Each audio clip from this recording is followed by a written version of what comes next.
Olá para você que curte esporte, se liga aqui na TV Alterosa, este é o Arena Alterosa desta segunda-feira. Hoje a gente vai falar sobre os campeonatos estaduais. A rodada do final de semana teve vitória do Botafogo no Clássico no Rio de Janeiro e também vitória do Tupi no duelo regional contra o Nacional. Este é o Arena Alterosa, que já está no ar. No programa de hoje, a gente recebe os nossos convidados. Leandro Colares, repórter setorista do Tupi, acompanha tudo do Tupi. Mais uma vez é um prazer te receber aqui, Leandro. Bom dia. Bom dia, o prazer é meu de estar aqui, Rodrigo. E a gente vai falar bastante, sobre esse jogo entre Tupi e Nacional e também elucidar um pouco ao torcedor a respeito de quem comandará o Tupi até o fim do Campeonato Mineiro. Quem será o técnico do Tupi? E também a gente recebe Bárbara Lage, a nossa presença feminina, representante das mulheres que entende tudo de futebol. Tudo bem, Bárbara? Bom dia. Bom dia, Rodrigo. Bom dia, Leandro. E vamos comentar essa última rodada aí, que teve bastante coisa pra gente falar sobre o futebol. É verdade, a gente já começa com o Campeonato Mineiro. No sábado, aqui em Juiz de Fora, no Estádio Municipal Radialista Mário Helênio, o Tupi recebeu o Nacional de Muriaé. Vitória magra, 1-0, a gente já tem os gols pra você. Aliás, o gol do jogo foi 1-0 só. E as intenções nesse jogo eram totalmente diferentes, né? Era um Tupi querendo a volta pro G4 e o outro time querendo fugir da zona de rebaixamento, que por sinal é o atual lanterna agora. É verdade. O Nacional que teve a estreia do Lucas Patinho, jogador do Fluminense, que o ano passado esteve emprestado ao Sporting de Portugal. Lucas Patinho, que até começou bem o primeiro tempo, foi substituído no intervalo. Agora, nesse lance aí, o Nacional quase abriu o placar. Agora, como é que você viu esse jogo do Tupi, Leandro? Olha, Rodrigo, tecnicamente não foi um grande jogo, Acho que o torcedor que estava no Mário Helênio deu para perceber isso muito bem. Mas sem dúvida foi melhor que o de quarto. Foi. O Nacional perdeu um jogador expulso. O Danilo Santos, que foi expulso justamente, 2 faltas para cartão, e isso até dificultou bastante as ações do Nacional. Quanto ao Tupi, o Lúcio Santos praticamente não teve tempo para treinar o time, Ele pegou a equipe na segunda-feira, treinou para o jogo contra o Vila, depois na quinta-feira não teve como trabalhar muito, aí na sexta fez um coletivo de 20 minutos, não podia desgastar muito o time, para jogar contra o Nacional. Ele fez o que era possível, na minha opinião. Eu vejo muita gente cobrando atuações melhores, mas acho que ele fez o que era possível. E espelhou a marcação ali do time do Nacional, era o que dava para fazer. Dentro das possibilidades, acho que o Tupi consegue praticamente se livrar do rebaixamento e dar o primeiro passo nesse Campeonato Mineiro. E na sequência desses 2 jogos em casa, o Tupi conseguiu acumular os 4 pontos, em 6. É verdade. Agora, o jogo tecnicamente muito fraco, Foi fraco. O jogo foi fraco, a gente não pode mentir para o torcedor. Realmente foi fraco. E o time do Nacional, especialmente, preocupando bastante, Até teve uma chance, aos 45 do segundo tempo, podia ter empatado o jogo, mas foi um jogo bastante complicado. O Danilo Santos acabou sendo expulso, como a gente falou. O Patinho é um cara muito técnico, mas fisicamente ainda não está no seu melhor. Talvez seja até um pouco tarde, Entrou tarde demais no campeonato. É verdade. Então, fica uma situação complicada. O time do Nacional tem um jogo importantíssimo amanhã contra o Tombense. Contra o Tombense, é verdade. E o torcedor do Nacional de Muriaé, eu acompanho lá pelas redes sociais, está muito aborrecido, não só com o momento do time, O time não faz um bom campeonato mineiro, mas também algumas pessoas agora, na metade do campeonato, começam a questionar essa parceria do Nacional Esporte Clube com o Nacional Atlético Clube. Alguns torcedores são a favor, outros são contra, alguns acham que não é o time de Muriaé, outros acham que representa sim a cidade, porque traz os jogos para Muriaé, traz o futebol da primeira divisão para Muriaé, mas está havendo essa polêmica, principalmente nas redes sociais. O que vocês acham desse novo modelo que a gente encontra hoje no futebol? Olha, eu acho que o Nacional tradicional de Muriaé não é esse. Esse é o Nacional de Nova Serrana, que mudou para Patos de Minas. Que era, na verdade, Coronel Fabriciano. Pois é, é o Nacional itinerante que o pessoal fala. Agora, representa a cidade, sim, acho até interessante. Agora, eu não vivo em Muriaé, então não tenho essa percepção se o povo de Muriaé realmente gosta ou não do time. Casos como esse às vezes acontecem... Boa parte dos torcedores, acompanham, estão marcando presença, estão apoiando, criaram uma torcida organizada, a TUM, mas tem um lado mais tradicionalista, que é contra. E você, Bárbara? Eu acho que assim, essas questões são tão complicadas, ainda mais quando o time não consegue mostrar em campo, aí que tudo vem mais ainda à tona. E voltando no Tupi, acho que é legal pensar como são válidos esses 4 pontos, como vai ser uma sequência difícil agora para o Tupi, né? Então assim, foi bom ele garantir esses 4 agora, porque agora vai ser difícil. Entendi. Agora, só sobre essa questão de tradicionalismo, por exemplo, lá em Varginha, pelo que eu percebo, assim, tenho família lá, muita gente não gosta do Boa lá, por exemplo. Muita gente não gosta. Muita gente não gosta. E porque o Boa era o Ituiutaba, né, que foi para lá. Enfim, isso é comum. Agora, não é também porque o time tá mal que agora reacende isso tudo. As pessoas são muito assim, né? Eu né, posso dizer também que eu vivi 1 ano e meio em Varginha. Lá em Varginha acontece muito o seguinte: o torcedor é como em Muriaé. O torcedor gosta de futebol, é apaixonado por futebol. Quer ir ao estádio para assistir o Cruzeiro, para assistir o Atlético e assistir o time que naquele momento está representando a cidade. Mas não tem aquela identificação toda. A gente vê isso muito aqui em Juiz de Fora mesmo, né? Tupi, Baeta e Sport. Tem aqueles torcedores que falam até hoje, né, que não gostam do verdade. Tupi e não apoiam a torcida. Quem torce pro Sport muitas vezes não vai no estádio torcer pro Tupi. Exatamente. Né? Tem realmente isso. A gente, depois do jogo, a gente ouviu o Clóvis, né, que é o vice-presidente do Tupi, para falar sobre a possível contratação de um novo técnico. Será que o Núbio Flávio, Lúdio Santos, vai continuar no comando do time? Será que o Devanir também está nessa, como a gente comentou? Vamos ouvir então o que o Clóvis disse. Vitória importante, a gente precisava pelo menos somar no mínimo 4 pontos, né, nesses 2 jogos em casa para poder ter mais tranquilidade no campeonato. Graças a Deus ela veio hoje, sofrida, né, como tem que ser sempre, né, com o Tupi, mas pelo menos hoje a gente está numa situação na tabela que tem chance de voltar ao G4. Beleza. O Clóvis falou e não falou nada. Ô, Leandro, e aí, quem vai ser o técnico do Tupi? Você já tem essa informação pra gente? Olha, a tendência no momento, nada está confirmado oficialmente ainda pela diretoria, mas a tendência no momento é que o Lúdio Santos prossiga, pelo menos no jogo contra o Tombense, né? É a informação que a gente tem neste momento. E o mais provável é que isso aconteça. Chegou a circular até uma informação de que o novo técnico seria o Nedo Xavier, que treinou o Boa Esporte ano passado. E não foi tão bem. E estava no São Caetano, se desligou do São Caetano ontem. Pelo que eu pude apurar, não existe essa possibilidade, né? A gente conversou com várias pessoas e essa possibilidade está descartada até pelo patamar salarial do treinador. O Alberto Simão, que é o diretor executivo, gosta do Nedo Xavier, mas não existe isso, pelo que a gente pôde apurar. E o mais provável é que hoje a diretoria confirme oficialmente a permanência do Lúdio Santos no comando da equipe. Agora, o futebol é muito dinâmico, né, Rodrigo? A gente sabe como é verdade. A verdade de hoje é a mentira de amanhã, e vice-versa, né? Agora, o Nedo Xavier, que o ano passado dirigiu o Boa Esporte do início da Série B, né, até o finalzinho da Série B, aí depois foi para o São Caetano, não fez um bom trabalho. No São Caetano, em 9 jogos, conseguiu 3 vitórias e 6 derrotas. Então, quer dizer, em 27 pontos conseguiu apenas 9. Né? E é um treinador caro. E principalmente, o Tupi vive problemas financeiros muito graves, decorrentes de algumas ações equivocadas que foram feitas em administrações passadas, e o time convive com um orçamento muito enxuto para o Campeonato Mineiro e conseguiu atingir o principal objetivo, que era não cair. Na Série C também o objetivo é não cair, não adianta iludir o torcedor. E o Nedo Xavier é um técnico caro demais. Por exemplo, o Tupi tentou, antes do Gotardo, o Tupi tentou o Alexandre Barroso, que está na Cabo Friense, a gente vai falar sobre a Cabo Friense depois.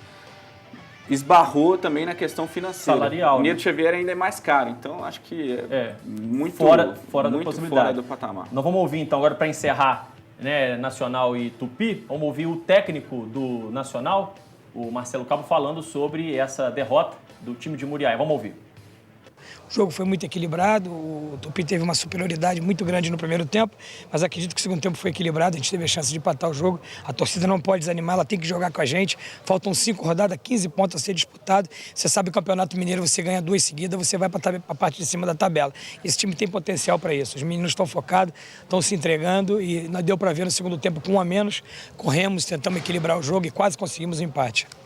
Ok, ouvimos então o técnico do Nacional. Vou aproveitar aqui, mandar um abraço pro pessoal que manda WhatsApp pra gente. O Ronan Barcelos, o Luan Fagundes, Gilbar, o Paulo e o filho dele, o Jefferson, também acompanhando o programa. Cristiano quer saber, depois da gente, Quem que a gente prefere, Kaká ou Ronaldinho na seleção? Será que tem vaga para os dois? Daqui a pouco a gente vai, se der tempo, no finalzinho do programa a gente vai falar sobre isso. O Matheus de Muriaé, o Elton de Leopoldina, Fabrício do Bela Aurora e a Edilaine, que também acompanha o nosso programa. Bárbara, mensagem pelo WhatsApp? É o Elton mesmo, ele está garantindo por todos os lados e ele pediu um abraço, Elton de Leopoldina. Tá certo, tá certo. Elton, abraço pra você, continua acompanhando a gente. Elton que é um nome familiar pra você, né, Rodrigo? É? É, Por por quê? causa do jogo do Botafogo Fluminense. Ó. Sério? Sério? Ué, não, vamos falar disso agora não. Vamos falar disso depois. Vamos falar de campeonato Adiar o máximo vamos possível. falar de campeonato carioca depois a gente fala sobre isso. Vamos mostrar então os outros gols da rodada no final de semana pelo Campeonato Mineiro. Qual que a gente vai mostrar primeiro, Gisele? Caldense e Vila Nova, o empate em 1-1 em Poços de Caldas. A Caldense, apesar de ter empatado em casa, continua bem, continua ali entre os 4. Esse empate só serviu para tirar o Vila da posição de lanterna, continua na zona. E que mas gol não chorado, é hein? Chorado. E o time da Caldense que abriu o placar com o Everton Maradona, né? Muito bom jogador. Bom jogador. Joga demais o Maradona. E o Vila Nova acabou empatando com o Paulo Roberto, né? Que é ex-Tupi, inclusive. Jogador que já passou pelo Galo Carijó. E a Caldense tem um jogo contra o Minas amanhã que, se a veterana vencer, ela retorna ao G4 e, no caso, tira o Tupi da zona de classificação. E destaque também para o Braz, goleiro do Vila Nova, que conseguiu fazer defesas difíceis. Agora, o time da Caldense, né? Você falou sobre o Everton Maradona, muito bom jogador. Um meio-campo rápido, esperto, toca bem a bola. O time da Caldense é muito bom, né? Muito bom jogador. O time do investimento, cara, é bom a gente ressaltar isso também. Léo Condé, que é o treinador lá, a gente já conhece daqui de Juiz de Fora. Investiu bastante para essa temporada, com muitos bons jogadores, e é um time que tem tudo para conseguir uma vaga entre os 4. Vamos mostrar agora a vitória do Cruzeiro sobre o Boa Esporte lá em Varginha por 3-1. O Cruzeiro que saiu na frente com o Marcelo Moreno, ele dribla o goleiro, faz o primeiro do Cruzeiro. Jogo digno de líder e vice-líder. É verdade. E o Cruzeiro tirando a invencibilidade do Boa Esporte, que vinha numa sequência, né, muito interessante na competição. Eram 4 vitórias, né, em 4 jogos. O Cruzeiro... E o Bruno Aquino que empatou o jogo. É verdade, né? O Cruzeiro que agora com 17 pontos praticamente garante sua classificação, né? Abriu uma margem muito grande e o Boa acaba embolando um pouco mais ali na tabela com o Atlético, Tupi, Caldense e Tombense. A lógica é que dentre esses times, né, os outros 3 façam companhia ao Cruzeiro nas semifinais. O Cruzeiro que chegou a marcar o segundo gol com o Marcelo Moreno, esse aí já é o gol do Júlio Batista. E o Cruzeiro, né? mostra que o time alternativo dá conta do recado e que o Marcelo Oliveira pode muito bem utilizar desse recurso. Tá aí o gol do Marcelo Moreno, ó, tá fora de ordem, né? Esse aí, na verdade, foi o segundo gol. Depois que sai o terceiro gol, o gol do Júlio Batista. 3-1, vitória do Cruzeiro sobre o Boa Esporte. Vamos agora ver a vitória, rapidinho, ver a vitória do Atlético Mineiro sobre o América. De virada, o Atlético também chegando ali no grupo dos 4. Concretizando a reação que a gente vem falando nos últimos programas, já entrou verdade. no G4. O América chegou a abrir 2-0 com o Obina, como sempre. Né? O Obina artilheiro sempre presente agora. Jogada pastelão essa daí, né? O Otamendi, né, falhando, zagueiro argentino, e o Obina artilheiro da competição. O América começou bem, mas no segundo tempo o Atlético voltou avassalador. E com o Diego Tardelli desencantando, né? E fazendo uma grande... Foi o grande nome do jogo ontem. Fez seus primeiros gols na temporada de 2014. E até agora bom. O América só conseguiu 5 pontos nesse Campeonato Mineiro, então não é um bom resultado. Exatamente. Pois é. Agora, já que a gente está falando do Diego Tardelli, a gente vai ver que no segundo tempo ele marca 2 gols. Alguns torcedores pedem, põe o Tardelli na seleção, né? O problema do Tardelli é que ele é muito inconstante, né? É um ótimo jogador, mas ele é inconstante. É igual vagalume, né? Apaga, acende, apaga, acende. É um bom jogador, Diego Tardelli. Ninguém tem dúvida disso. Agora, não vai ser ele que vai resolver o problema da seleção ali, principalmente na questão do ataque. Acho que a gente tem muitos bons jogadores para aquele setor, mas nenhum que seja uma unanimidade, né? Felizmente, né? Nós tivemos 3 centroavantes seguidos de extraclasse, Careca, Romário e Ronaldo, e depois nunca achou um outro do mesmo nível. Esse daí que fez o gol, o Jô, me parece que vai ter uma chance na Copa do Mundo. Deve ter, né? Mas é aquela situação. No jogo Brasil e Holanda, o Brasil perdendo no segundo tempo. Você confia no Jô para chegar e resolver o jogo? Que nem você confiava no Grafite em 2010? O problema é que o Filipão confia, né?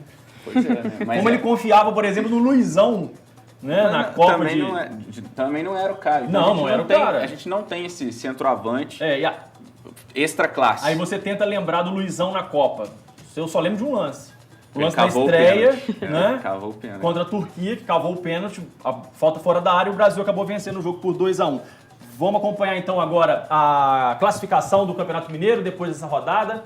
Vamos lá, põe aí na Gisele pra gente. Em primeiro lugar está o Cruzeiro com 17 pontos, depois vem o Boa Esporte com 13, o Atlético é o terceiro com 11, o Tupi está em quarto, também com 11, o Tombense é o sexto com 10 e o Nacional está em último lugar com 4 pontos. Amanhã, a gente lembra que amanhã a gente tem Nacional e Tombense às 7h30 da noite lá em Muriaé. O jogo da primeira rodada, né? E temos mais um outro jogo amanhã, Leandro. Temos Minas e Caldense na Arena do Jacaré, em Sete Lagoas. Também um jogo atrasado. No sábado de Carnaval, Cruzeiro e Minas, Tombense e Tupi, o Boa Esporte enfrentando o Guarani, América e Nacional, Caldense e o RT, Vila Nova e Atlético, essa rodada do final de semana. No sábado de Carnaval, 84604344, você participa aqui do nosso programa, manda o WhatsApp, a gente vai para o intervalo, voltamos já.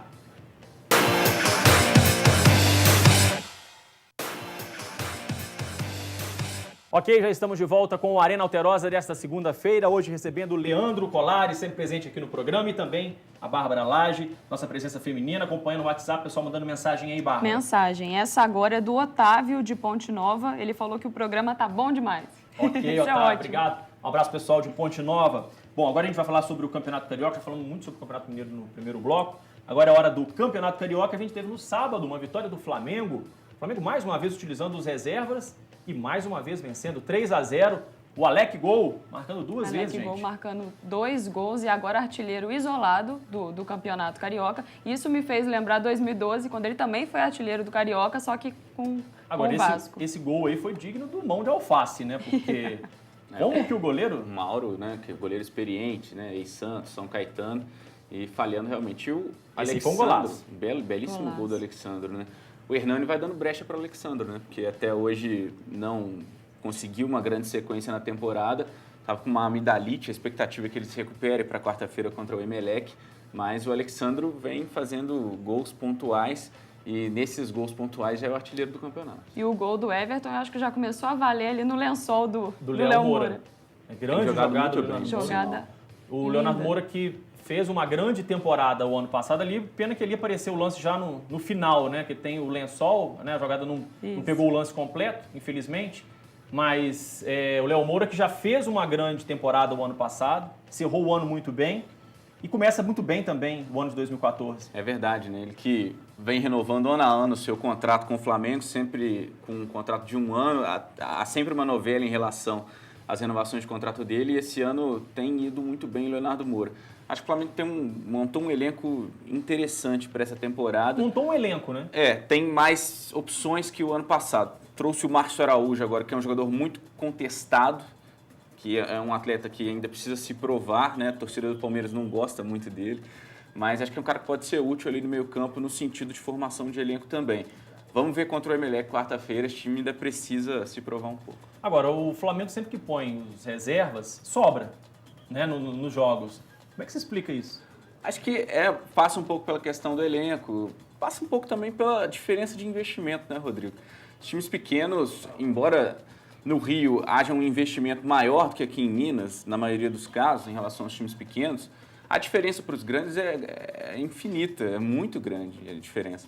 Então, realmente fica difícil para o time de menor investimento competir nesses casos, mesmo com o time reserva do Flamengo. Muitas vezes o salário de um jogador do Flamengo paga a folha inteira do Resende. É verdade. Então, isso obviamente se traduz em campo. É verdade. O Alexandro tem entrado muito bem nesses jogos, né, em que o Flamengo atua com os reservas. Ok, então, essa vitória do Flamengo por 3-0 no sábado, o Flamengo que já dormiu, né, de sábado para domingo na liderança e continuou né, por causa da derrota do Fluminense. A gente vai falar agora. Vitória do Botafogo. Derrota? Hein? Derrota? Derrota a gente não precisa é mesmo mostrar isso aí Botafogo. agora? Precisa? Derrota. Não, Deve. precisamos sim. A gente tem aí, ó, o Fluminense. Botafogo com seu time reserva. O Fluminense com seu uniforme marca-texto.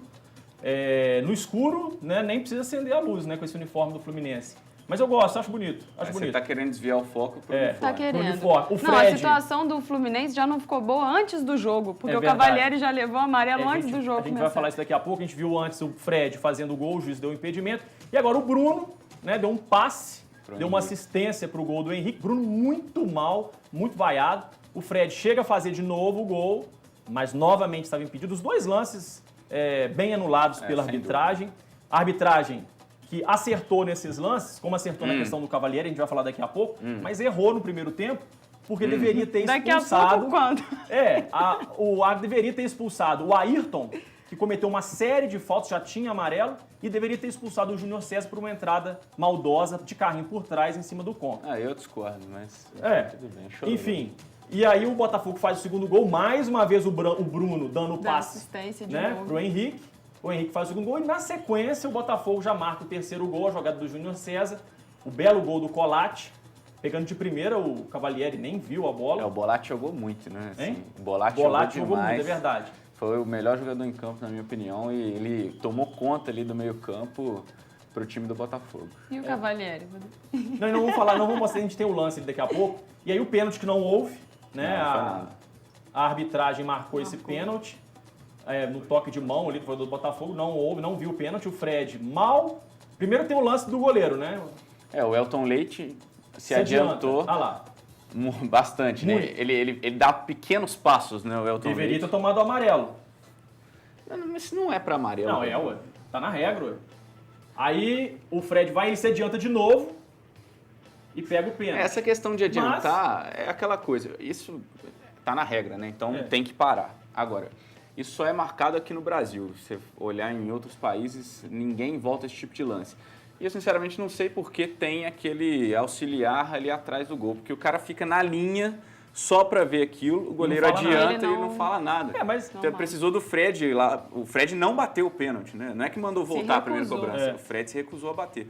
Então, eu não sei qual é a utilidade daquele ar tradicional que fica ali. Que, por Então, sinal, tem dado muita polêmica nesses últimos agora, jogos. o resultado ali não ia influenciar muito, porque já estava 3-0 e finalzinho do jogo, 45 do segundo tempo, não ia mudar muita coisa.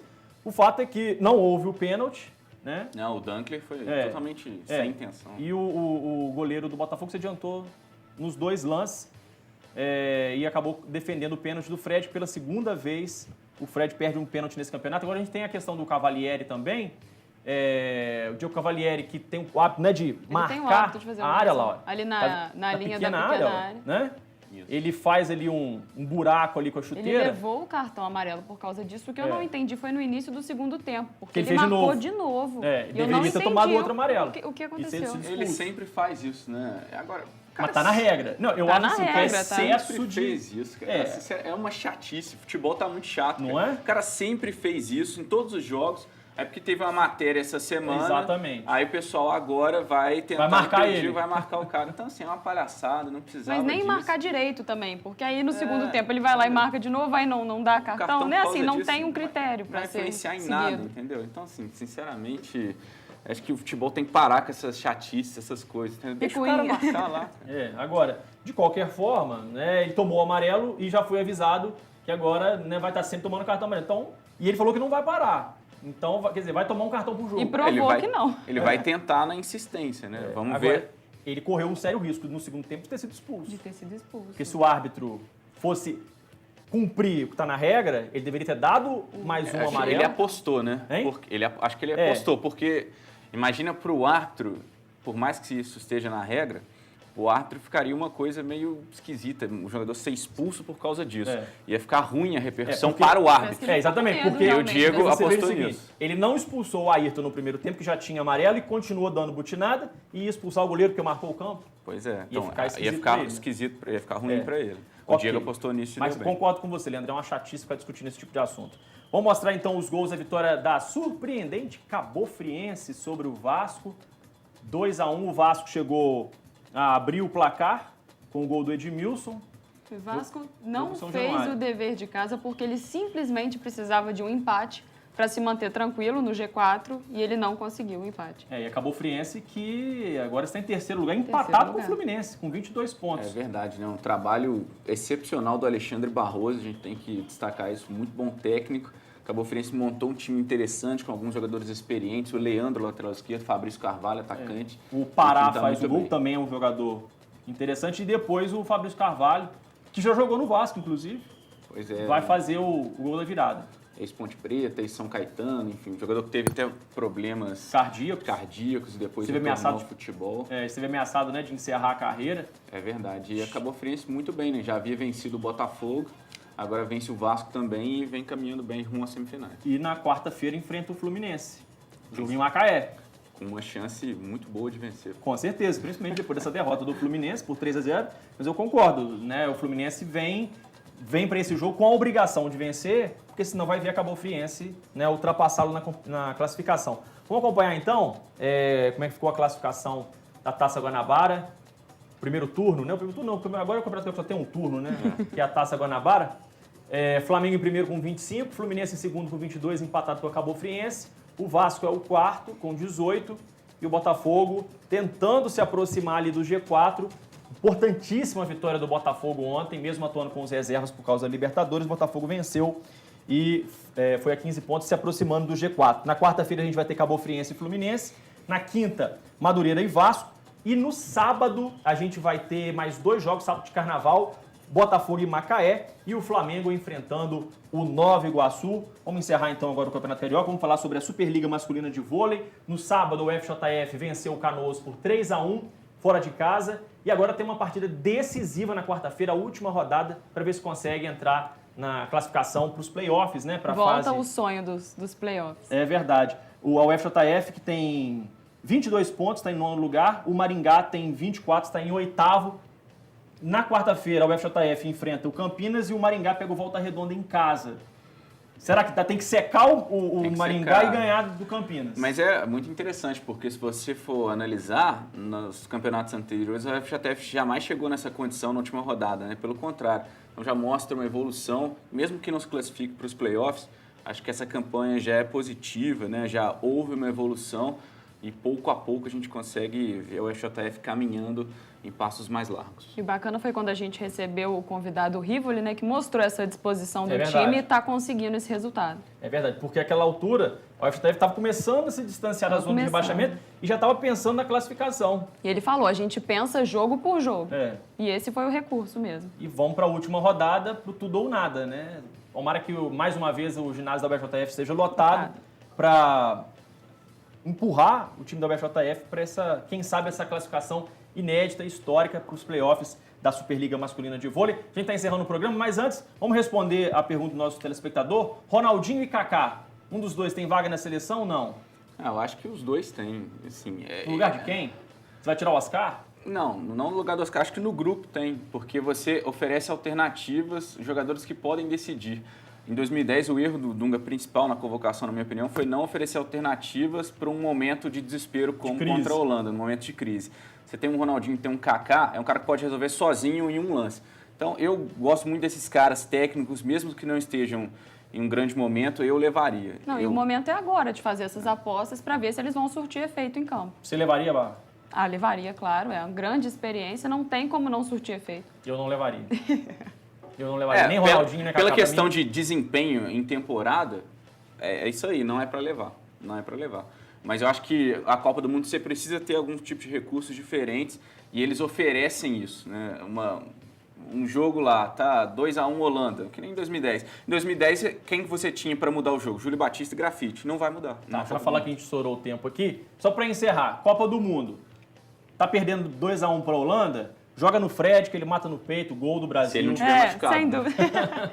Gente, vamos encerrar o programa de hoje em Alto Astral. Muito obrigado mais uma vez ao Leandro, à Bárbara. Obrigada, Rodrigo. Obrigado, gente. Voltem sempre. O programa de hoje está terminando. A gente volta na próxima quinta-feira, às 11h15 da manhã. Um abraço para você. Vem aí o Valmir Rodrigues. Ótima semana. Tchau.